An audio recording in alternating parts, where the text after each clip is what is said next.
इस बीच 16 जनवरी को सैफ अली खान पर जो हमला हुआ, कल यानी 5 दिन बाद 21 जनवरी को उन्हें लीलावती अस्पताल से डिस्चार्ज किया गया। और कल जब अस्पताल से उनके निकलने की तस्वीरें सामने आई तो हर कोई यही कह रहा था कि वो कितने फ्रेश नजर आ रहे हैं। और अब इस पर सियासी सवाल उठ रहे हैं। शिवसेना के नेता है संजय निरुपम, उन्होंने तो बाकायदा एक्स पर पोस्ट कर दिया। डॉक्टर्स का कहना था कि सैफ अली खान की पीठ में 2.5 इंच अंदर तक चाकू घुसा था, संभवतः अंदर ही फंसा था। लगातार 6 घंटे ऑपरेशन चला और ये सब 16 जनवरी की बात है। आज 21 जनवरी है। अस्पताल से निकलते ही इतना फिट, सिर्फ 5 दिन में, कमाल।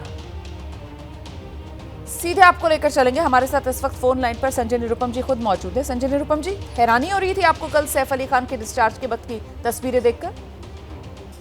देखिए, सबसे पहली बात तो सैफ अली खान जी के पूरे परिवार के प्रति मेरे मन में बहुत सहानुभूति है। उन पर जो संकट आया, भगवान करे संकट से जल्दी निकले। मैंने सवाल इसलिए खड़ा किया क्योंकि जब सैफ पर हमला हुआ तो पूरे मुंबई के कानून और व्यवस्था पर सवाल खड़ा कर दिया गया। गृह मंत्री और गृह मंत्रालय के कामकाज पर सवाल खड़ा कर दिया गया। मुंबई पुलिस निकम्मी हो गई है, इस तरह की बातें होने लगी। फिल्म जगत के बड़े बड़े लोगों ने तरह तरह के बयान देने शुरू किए कि हम सब बहुत चिंतित हो गए, हमारी सुरक्षा का ख्याल रखिए। में मैं ये देखता हूं कि सैफ जिस पर तथाकथित तौर पर इतना भीषण हमला हुआ था और डॉक्टर लोगों ने कहा कि भाई इनके 2.5 इंच का चाकू अंदर घुस गया था, 6 घंटे का ऑपरेशन होता है, तब एक व्यक्ति 4 दिन के अंदर अस्पताल से इलाज करा करके इतना फ्रेश और उछलते कूदते घर पहुंच जाता है। क्या ये संभव है? हो सकता है संभव हो, क्योंकि सैफ अली खान खुद फिजिकली बड़े फिट है, रेगुलर जिम जाते हैं। तो मैं ये मेडिकल फ्रेटर्निटी से भी सवाल पूछना चाहूँ, क्या ये संभव है? एक दूसरी बात, सैफ अली खान कोई सामान्य फिल्म एक्टर नहीं है ना, वो एक बहुत बड़े घराने से बिलोंग करते हैं। उनकी माता जी जो हैं कविवर रविंद्रनाथ टैगोर की बेटी है, तो उस परिवार से हैं, उनके बेटे हैं ये, जो हिंदुस्तान के बहुत बड़े क्रिकेटर थे, ख्यातनाम क्रिकेटर मंसूर अली खान पटौदी के बेटे हैं ये। Mumbai film industry, Hindi film industry का जो सबसे बड़ा परिवार है, उस परिवार के दामाद हैं ये। और ऐसे में उन पर हमला होता है तो पूरे मुंबई में एक शॉकवेव होता है, लोग डर जाते हैं, घबरा जाते हैं। तो सचमुच जो मुंबई के लोग डरे हैं, घबराए हैं, वो उसके पीछे की सच्चाई क्या है? और यह सैफ अली खान और करीना खान को बाहर आके बताना पड़ेगा। करीना खान ये नहीं कह सकती कि जस्ट स्टॉप दिस नॉनसेंस, मेरे परिवार को छोड़ दो। जी नहीं, पूरे मुंबई में लोग। नहीं सर, लेकिन मैं तो ये समझ नहीं पा रही हूँ कि हमला तो हुआ ना सैफ अली खान पर, अब आपको इस पर आपत्ति है कि सैफ अली खान 5-6 दिन में ही कैसे अपने पैरों पर चलते हुए आ रहे हैं। तो सर आजकल तो एंटीबायोटिक्स इतनी अच्छी आ गई है, मेरे ख्याल से आप किसी डॉक्टर से अगर बातचीत कर लेते तो वही आपको बता देते। आजकल तो मेजर ऑपरेशन के बाद भी 3 दिन के अंदर चौथे दिन छुट्टी दे दी जाती है। जो सिजेरियन ऑपरेशन होता है सर, वो भी मेजर ऑपरेशन होता है, एक महिलाओं में आपको इसलिए बता रही हूँ। तो सिजेरियन ऑपरेशन के बाद भी 3 दिन के बाद चौथे दिन छुट्टी दे दी जाती है। घर पर महिला भी है, अपने पैरों पर चलकर जाती है। आपसे मैं सवाल इसलिए पूछ रही हूँ क्योंकि आपने कहा जिस तरीके से मुंबई पुलिस, महाराष्ट्र सरकार के कामकाज पर सवाल उठाए गए, तो क्यों ना उठाए जाए सर? किसी के घर के अंदर एक आरोपी घुसता है और वो चाकू के निशान तो नजर आ रहे हैं ना सैफ अली खान के शरीर पर, आपको गर्दन पर, हाथ पर, कमर पर। आप अलग ही दिशा में इस मामले को लेकर जा रहे हैं संजय जी, मैं हैरान हूं, क्यों?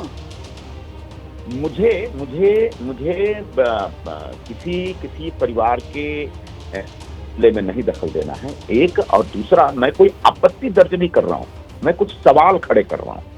रह गई बात, मुंबई की बिल्डिंगों में कोई चोर बदमाश घुसता है तो वो बहुत मुश्किल काम है, क्योंकि बिल्डिंगों में भयंकर सुरक्षा होती है, हम लोग खुद सिक्योरिटी स्टाफ रखते हैं, बिल्डिंग के अंदर पुलिस वाले तैनात नहीं होते। एक दूसरी बात, जो सीसीटीवी फुटेज उस पहले चोर का दिखाया गया, उस तरह का सीसीटीवी फुटेज दिखाया जाना चाहिए कि सैफ अली खान जब लहूलुहान अवस्था में अपने घर से निकल रहे थे, उनके साथ कौन सा बेटा था, बड़ा बेटा था, छोटा बेटा था, तरह तरह की बातें आ रही हैं। तो ये सवाल सिर्फ मेरे मन में नहीं है, मुंबई के हर व्यक्ति के मन में ये सब सवाल है। तो सर ये तो फिर आप सर महाराष्ट्र में सत्ता में हैं, आपकी सरकार है, पुलिस आप ही को रिपोर्ट करती है भाई, मुख्यमंत्री के पास ही गृह मंत्रालय है ना, और पुलिस ही पूरी जांच कर रही है। तो आप यहाँ पर कह रहे हैं कि करीना ये कहकर नहीं निकल सकती है कि साहब हमारा प्राइवेट मामला है, हमें डिस्टर्ब मत करो। आप तो महाराष्ट्र पुलिस को बोलो, मुंबई पुलिस को बोलो कि वो सबूत लेकर आए सामने, क्यों नहीं दे रहे हैं?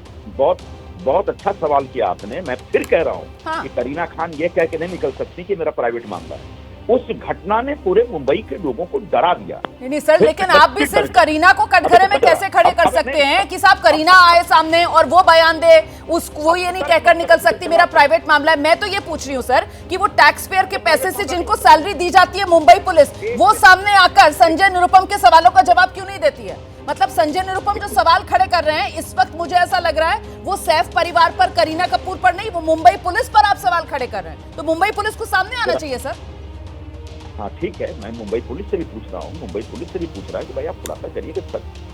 अब जो आपने बार बार एक बोले, ये प्राइवेट मामला नहीं है, एक क्राइम हुआ है जिसकी वजह से मुंबई के लोगों को परेशानी हुई है और मुंबई महाराष्ट्र सरकार के कामकाज पर नहीं, सवाल आप फिर से दर्शक को कंफ्यूज कर रहे हैं, क्योंकि ये प्राइवेट मामला मेरी बात सुनिए, आप ही से सवाल पूछ रही हूँ संजय जी, रोमाना बोल रही हूँ स्टूडियो से, जरा सवाल सुनिए। और सवाल मेरा ये है संजय जी कि ये प्राइवेट मामला मीडिया के सामने आकर बयान देने को लेकर तो हो सकता है ना सर किसी व्यक्ति का, लेकिन पुलिस जांच में तो वो ये नहीं कह रही है कि मेरा प्राइवेट मामला है। जहां पर एक नागरिक को सहयोग करना चाहिए, पुलिस जांच में पूरा का पूरा पटौदी परिवार जो है, सैफ अली खान, करीना, सब सहयोग कर रहे हैं सर। मीडिया के सामने आकर आप चाह रहे हैं कि वो बयान दें, आप क्या चाह रहे हैं? ऐसा है रोमाना जी, ऐसा है रोमाना जी, या तो पुलिस इसका खुलासा करेगी या तो सैफ अली खान चूंकि एक प्रतिष्ठित परिवार से नाता रखते हैं, उनको खुलासा करना पड़ेगा। लेकिन मुंबई के लोगों के मन में जो सवाल पैदा हुआ है, उस सवाल का जवाब उनको मिलना चाहिए। बिल्कुल मिलना चाहिए सर, मैं आपसे पूरी तरीके से सहमत हूं, क्योंकि अभी भी बहुत से सवाल ऐसे हैं जिनके जवाब नहीं मिले, और मुझे लगता है कि जो सही कंसर्न्ड अथॉरिटी है उन तमाम सवालों के जवाब देने के लिए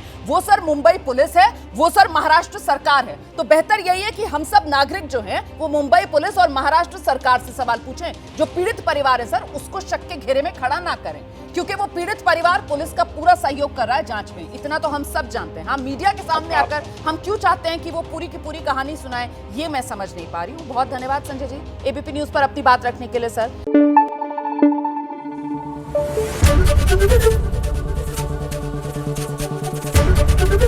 एबीपी न्यूज आपको रखे आगे।